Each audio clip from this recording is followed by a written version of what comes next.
Anti-Semitism is alive and well on the streets of Manchester, London, Paris, various other parts of the world.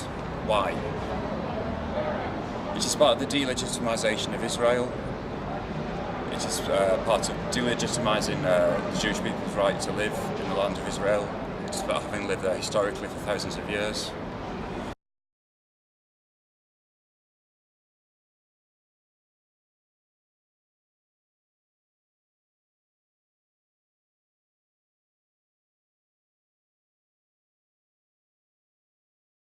I want to ask you to give me some observations on some of the people you've seen here demonstrating against the BDS people, the various types. Well, it seems to be a mix of what I'd call hardcore leftists, professional protesters who we've seen in the anti-fracking demonstrations, Islamists, Hamas supporters, even Jews for Justice for Palestinians, who I consider to be a very naive bunch of people, anarchists, and people who just like to jump on a bandwagon. But what seems to unite them all is a pathological hatred of Israel, and quite often that extends to a hatred of the Jews as well. So this boycott is, in my view, an anti-Semitic boycott because it is an Anglo-Jewish shop. Yeah. This products that it sources from Israel are from the Israeli side of the Dead Sea, manufactured near Tel Aviv and brought to Britain. There's no issue about stolen land or occupied land. There's nothing to do with Gaza either. It is purely proper Israeli products. So to demonstrate outside a shop that sells produce from a United Nations recognised country is wrong in my view. Now, is this the first you've seen in Manchester, or have I missed stuff? The boycott of Israel, the products or any company that's connected with Israel has been going for a few years. Marks and Spencer's has been the main victim. The last few weeks, however, the protest seems to have expanded from M&S to Barclays to H&M, I believe, and now Kedem has become the focus of the Israel haters. Have you seen anything on this scale with 1,000 coming out on the weekends before? No, this is quite a new phenomenon, I think.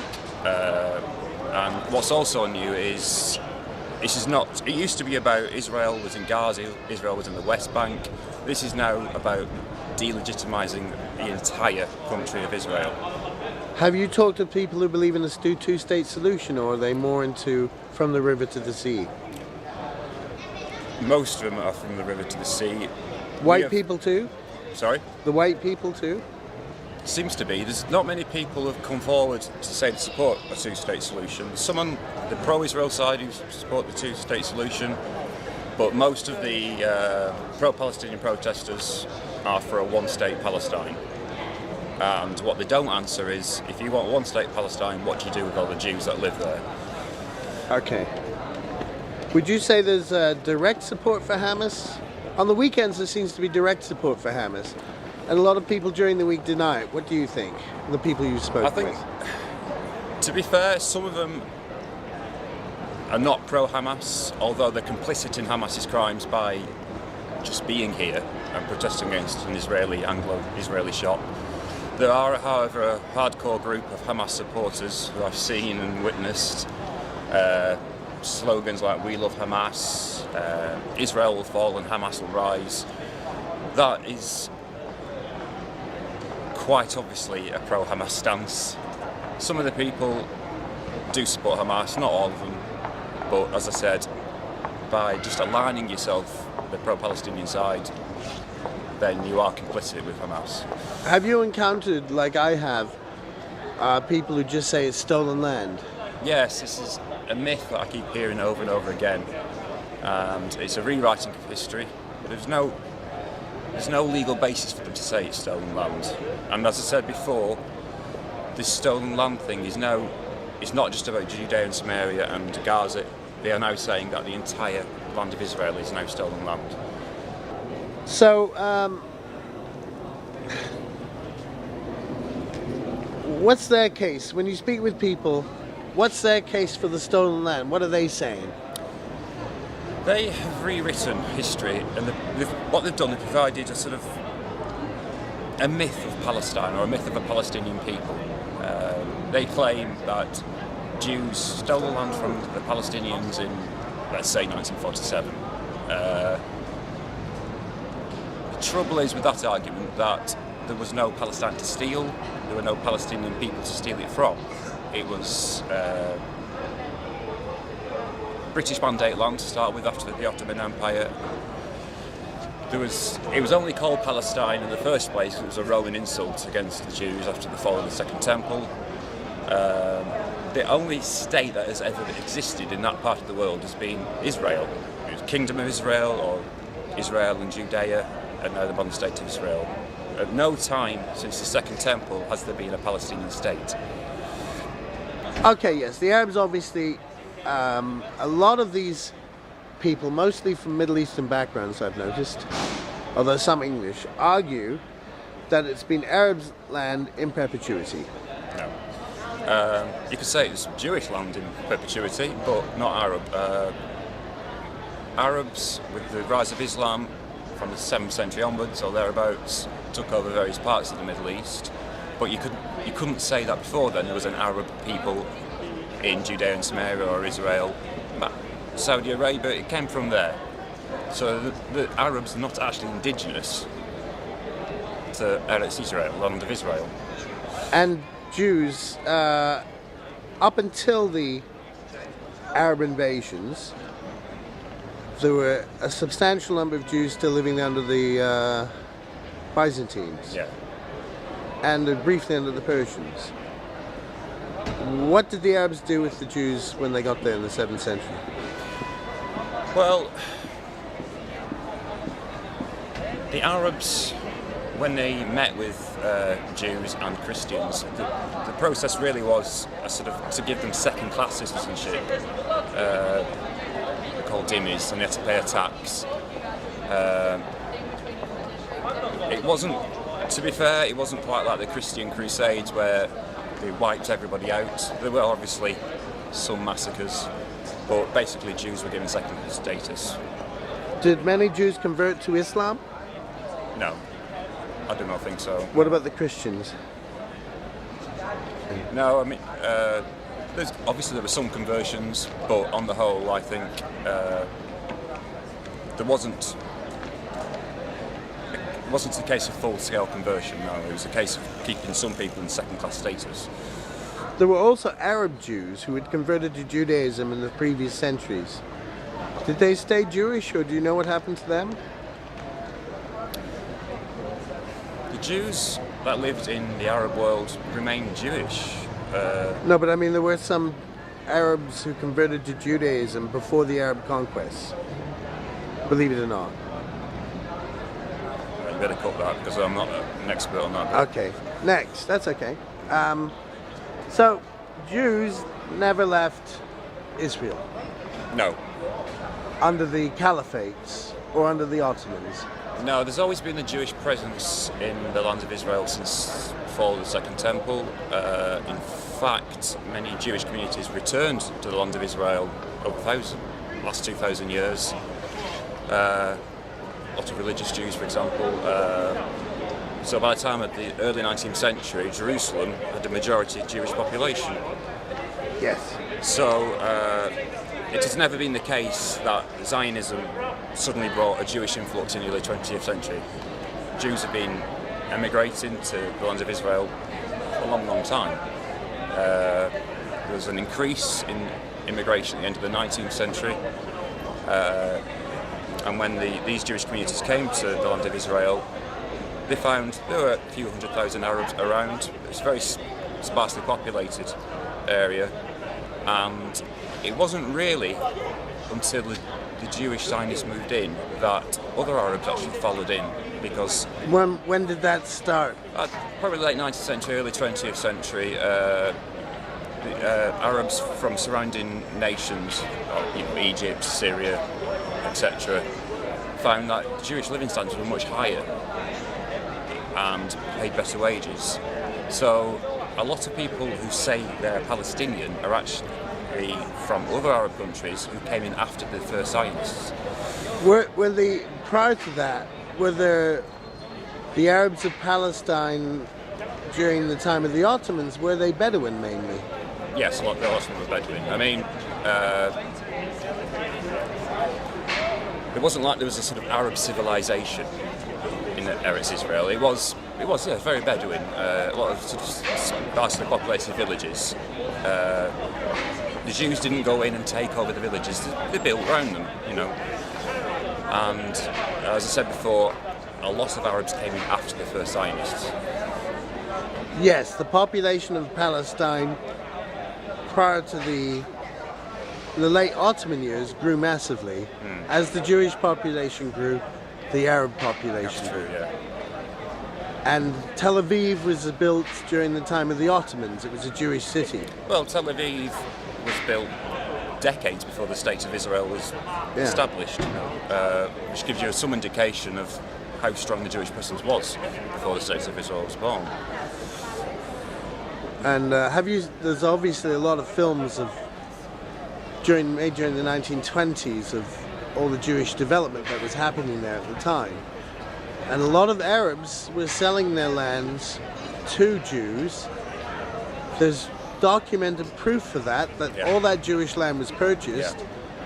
And the Arabs, Bedouins, were freely selling their land voluntarily. As were the Turkish landlords as well. Turks from the Ottoman Empire who owned territory within Eretz Israel, the land of Israel, that was legally bought by Jews who wanted to go and live there.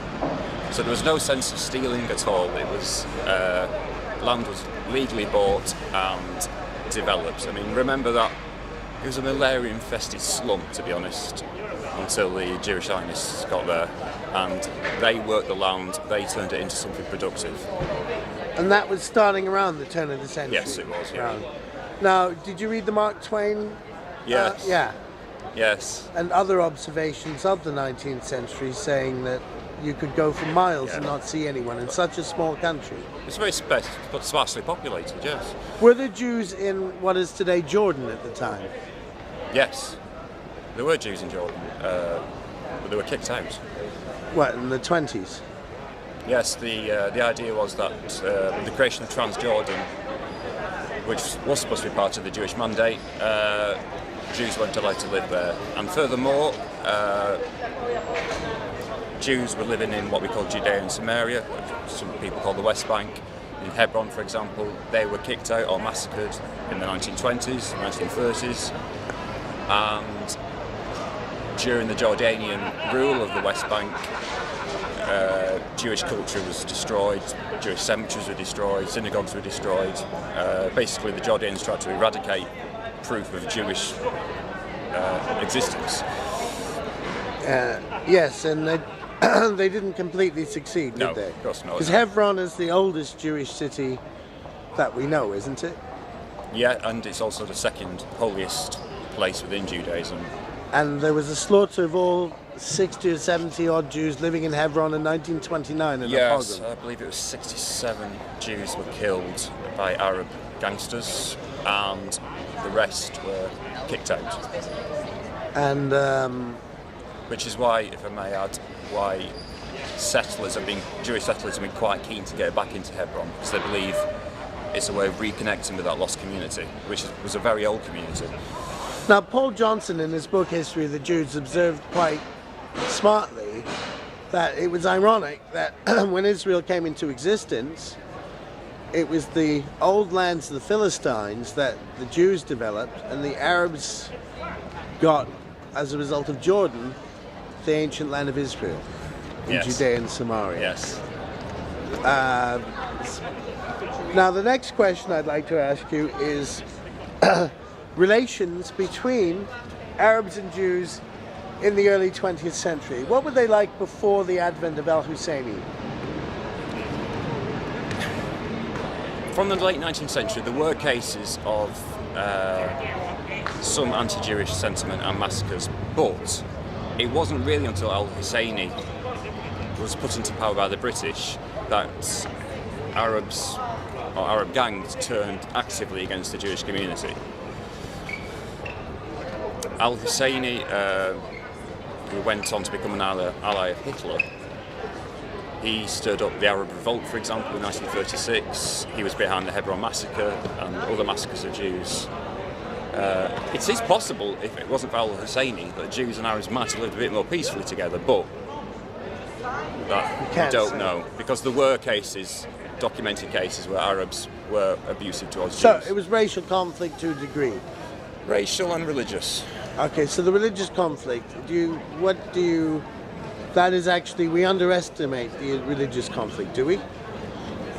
I think, yes, I think we have on the whole. I think Al-Husseini, for example, thought of it in religious terms rather than ethnic terms, although I'm sure ethnicity played a part. But he was a Muslim supremacist who believed that no Jew should be allowed to live in the land of Israel.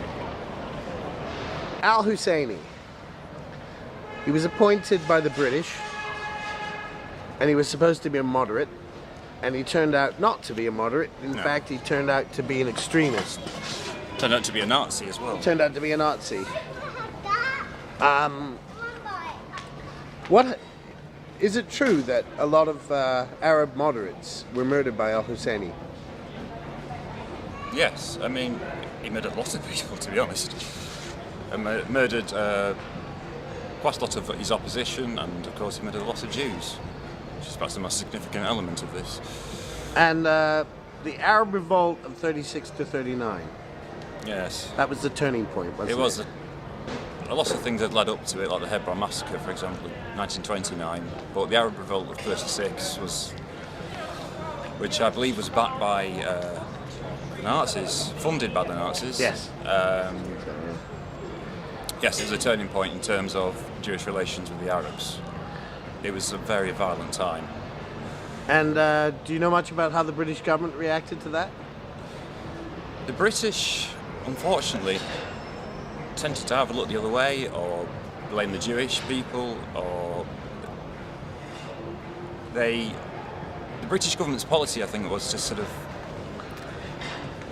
they wanted the Arab world on side. They wanted Al-Husseini on side. They didn't want the Arabs to become allied with the Third Reich. So, unfortunately for the Jewish people, the British government did look the other way in terms of a lot of the violence.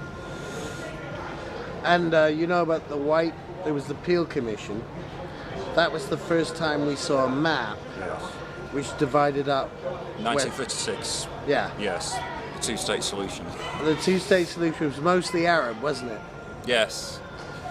And the Al-Husseini rejected it. So the first time a two-state solution was offered, it was rejected. It was rejected because under Al-Husseini's policy of racial cleansing or religious cleansing, no Jew was allowed to live there. Any land given to the Jews was not allowed in Al-Husseini's eyes. And then in 1939 they abandoned that, and the British government decided that this is Neville Chamberlain, that within 10 years it would become an Arab state with a Jewish minority, and they restricted Jewish immigration on the eve of the Holocaust. It was the worst time. At a time when nobody was taking the Jews in, during the Holocaust, the one place the Jews could have gone was the land of Israel, and the doors were shut upon them. And the British have to take some responsibility for that, as to the international community, but the Arabs have to take most responsibility, because their agitation against the Jews, their agitation against the British as well, meant that Jews were not allowed to settle in the land of Israel at the worst time in their history. And Al-Husseini went to Iraq and then got kicked out of Iraq and went to Germany. Do you know much about his discussions with Hitler? Yes. Al-Husseini found a great ally in Hitler. Both obviously hated the Jews, and Al-Husseini was quite keen on the idea of bringing what would become the final solution to Palestine, if you want to call it Palestine. This is not a well-known fact, but Al-Husseini even wanted to have a concentration camp built somewhere in modern-day West Bank, funnily enough. Of course, that never came to pass, thank God. But it goes to show the extent to which al-Husseini hated the Jewish people. And if al-Husseini, Hitler saw him as the leader of the Arab world, and it was after his conversation with al-Husseini that Hitler decided to call the Wannsee Conference together and start gassing the Jews. There were Arabs at the first gas testing. Yeah, the Arabs, especially al-Husseini, were complicit in the Holocaust. Not only in the killing of Jews in terms of the gas chambers, but also al-Husseini killed a lot of Jews in Bosnia, for example. Yes. There was a sort of Muslim SS organisation in Bosnia. So al-Husseini was operational not only in the land of Israel, he was operational in Europe. And obviously Al-Alamein was the turning point which stopped Rommel going into Palestine, Mandate. And after many years, finally Churchill saw his dream to have an Israeli or Jewish army fighting with the British and other Indian armies against the Germans. To the Jewish legions. Jewish legions. Yes. Which was the beginning of the Haganah, wasn't it? Now, Menachem, what was his name? Begin had decided that because of the British policy didn't lead to a Jewish state now in the white paper, that the Balfour Declaration had been betrayed, he formed the Irgun to start a revolt against the British. What can you tell me about that? It's one of those strange moments in Jewish history because some might claim, well, the Irgun was a terrorist movement. But given the circumstances of the time and given the British government's two-faced policy towards the Jews, it is understandable that a more militant Jewish organisation came to pass. So, the post-war British government under Attlee, they sort of got lost and they gave up after they couldn't cope with the Jewish revolt, and they handed it over to the United Nations the British scuttled Palestine without resolving the problem. But it was good because there was not going to be the Arab state that the British had promised under Chamberlain. So we have the United Nations taking it over. Yes, and that's when the famous 1947 partition of Palestine, call it Palestine, came into action. The petition was passed by the UN, but the Arabs rejected the petition of so-called Palestine. The Jews, however, did accept it, despite the fact that in terms of territory it wasn't exactly very good for them, but they decided to accept it. Unfortunately, not only having rejected two-state solution, the Arabs in that part of the land stood up a lot of trouble and called upon several Arab armies to invade this tiny little state called Israel, or what would become Israel. So we had the 48 war, 5 Arab countries attack Israel. We had the 67 war, 5 Arab countries attack Israel. 73 war. In the end, Israel by miracle survives. They can't be defeated militarily. So, what did the Arabs do in order to... how did they change tack?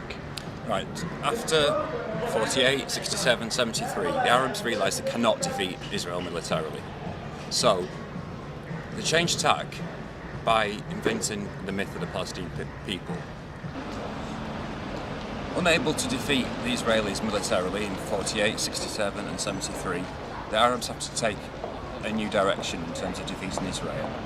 And the best way to do this, in their view, was to build on this embryonic myth that had started in the 1960s that there was such a thing called a Palestinian people and a Palestinian state, both of which never existed.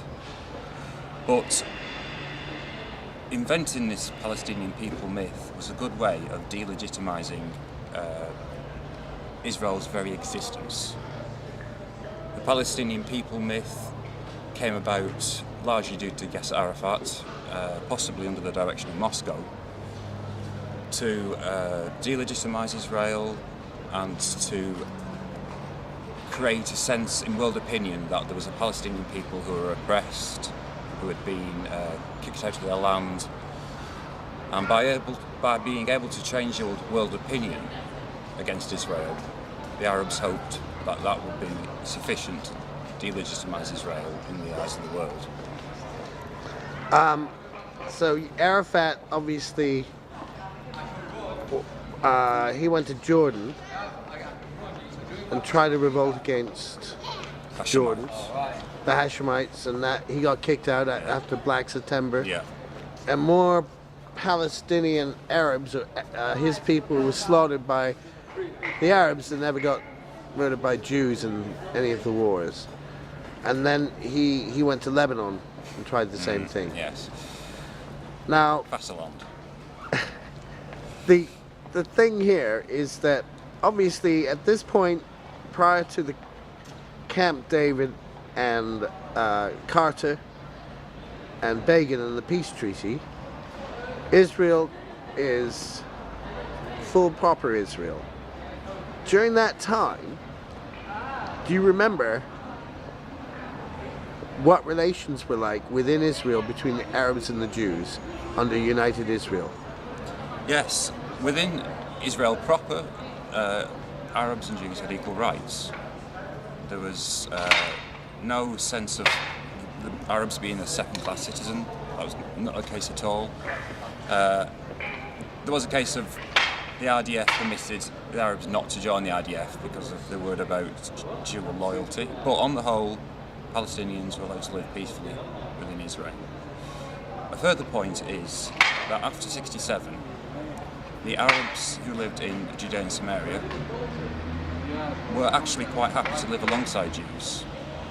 In fact, Israel was seen as a benign occupier, if you want to use the word occupier. Mm-hmm.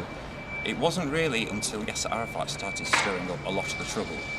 He created sort of a terrorist front using this Palestinian myth to create a divide between Jews and Arabs. The Intifada, or whatever it's called. Well, the Intifada came later than the uprising.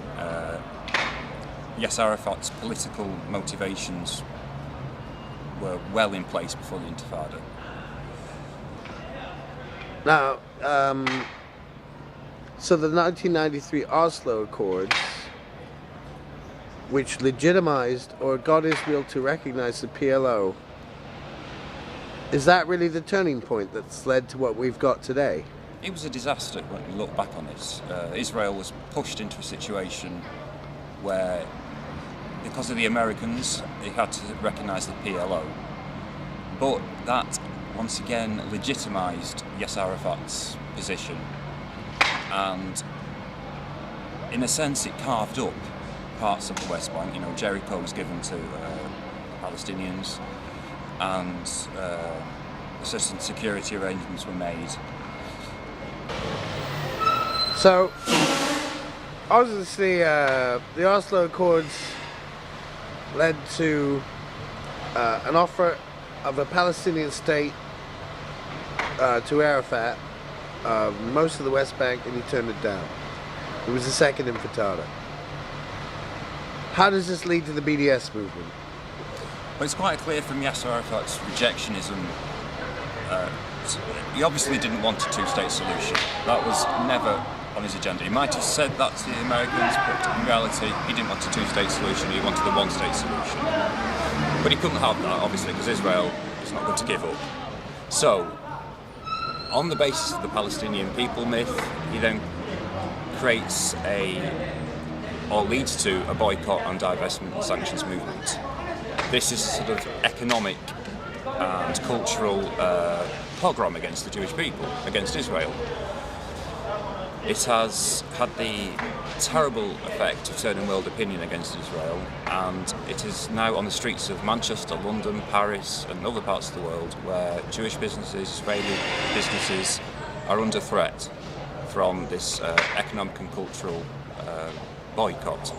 Now, this has been going on for over 10 years, and obviously what we have here is we have people, basically more than half of them, buying all of the Palestinian myths. These people protesting today. I think, why is that? I mean, partly I think it's bad education, it's a real inability to understand history and facts. There's a kind of relativism that's going on that says there's no truth, there's no historical truth, when in fact there is historical truth. In with that, there is, I have to say, anti-Semitism. Even after the Holocaust, it might have been very slightly, but anti-Semitism in Europe has been there. It might have been hidden, but now it is on the streets of Manchester, on the streets of London, on the streets of Paris. It hides behind the mask of anti-Zionism, but it is anti-Semitism.